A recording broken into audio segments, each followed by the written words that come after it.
Coming up on News Center 16 at 6. Artists were getting creative with a chainsaw. We'll head to Dowagiac, where the town was throwing a downtown party for families. Presidential candidates are spending the weekend breaking the ice in New Hampshire. They have 3 more days to chip away at Donald Trump's lead before the next primary. And a hands-on lesson in science at the library. We'll show you some of the ways kids were learning at the St. Joe Library today. From WNDU, your breaking news and weather authority. This is News Center 16 at 6. Good evening, everybody. I'm Joel Porter. Thank you for joining us tonight. Less than a week after a man's body was found, a South Bend family is dealing with another loss. A passerby called police after finding Zachary Smith's body near LaSalle Park last weekend. Smith had been missing for more than a month.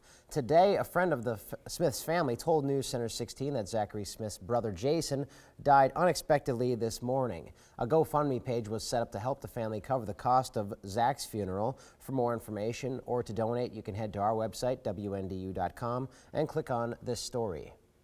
Elkhart County deputies are investigating an armed robbery that happened at a convenience store this morning. They say they need your help identifying a suspect. It happened at the 7-Eleven on the 25,000 block of County Road 6 and Osolo Road. Police say a man wearing a mask came in the store, fired a gun, and demanded money. After the clerk gave him the money, he ran from the store. If you have any information about the crime or the person involved, you're asked to contact Elkhart County Sheriff's officers. Rescuers in Taiwan are still finding people alive in the rubble of collapsed buildings in the southern city of Tainan. At least 2 children were rescued after dark today, but more than 100 people are still unaccounted for. The powerful earthquake struck Taiwan early this morning, killing at least 14 people. 10 buildings across the city of 2 million collapsed, and 5 were left tilting at alarming angles. We saw a sunny and breezy Saturday. Cindy joins us now in tonight's first look to tell us how long that'll last. Good evening, Cindy. Well, unfortunately, not too much longer. The sun is those clouds increase. I'll have the rest of your Storm Team 16 forecast in just a few minutes. Joel. Thank you, Cindy. What started as a search and rescue mission after 2 small airplanes crashed in midair out west has now become a recovery operation. 2 men and a woman went missing after 2 small planes collided midair and crashed into the ocean yesterday. That happened near Los Angeles. The U.S. Coast Guard announced this morning they'll end looking for survivors and begin looking for bodies and wreckage. Authorities say 2 men aboard one plane were 61 and 81 years old. The woman piloting the other plane was 72.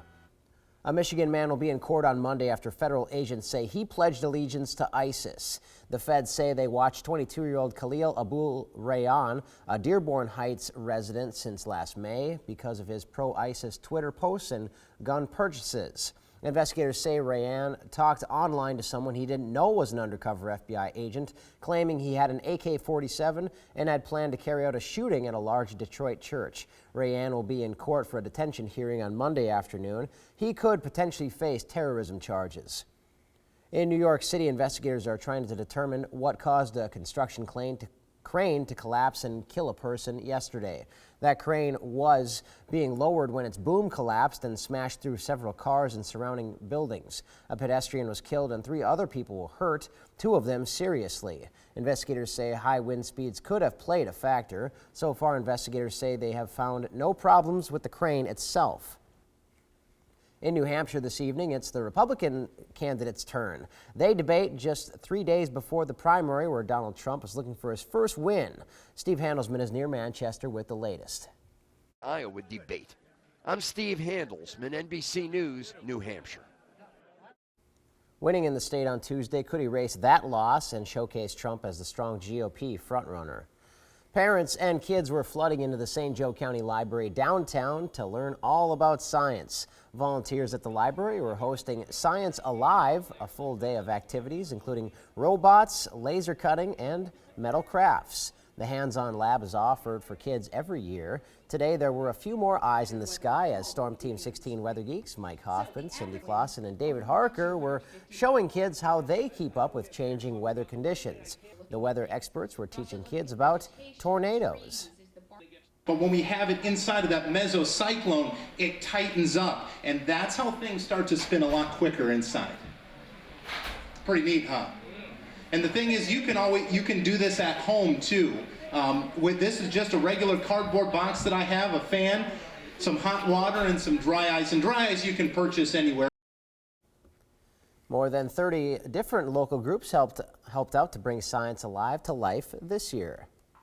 A South Bend apartment complex is showing off some of its new renovations. Castle Point on Cleveland Road invited people to see its new renovated clubhouse. The lower level features a new basketball court, cardio room, and social area. The clubhouse includes a kids' playroom to keep kids occupied while mom and dad get a workout in. We're welcoming everyone in the community to come out and take a look, see what we've done. Castle Point has been a staple in the community for a long time, and we're doing a lot of work here, and we're just really excited to be able to upgrade and have this to offer for our residents. The redesign also features workout classes by Club Life by FitStop. Cass County is trying to promote responsible pet ownership and healthy pets, so they're offering more affordable vaccinations. The line was long for pet families to get their pets' rabies and 7-way shots. Cass County Animal Control partnered with Bergman Veterinary Small Animal PC rabies clinic at the shelter on M62 North.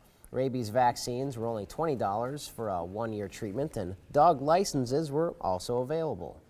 It helps promote the health, proper health, pet care, and also it is Michigan law that all animals over the age of 4 months be licensed and vaccinated with rabies vaccination in the state of Michigan.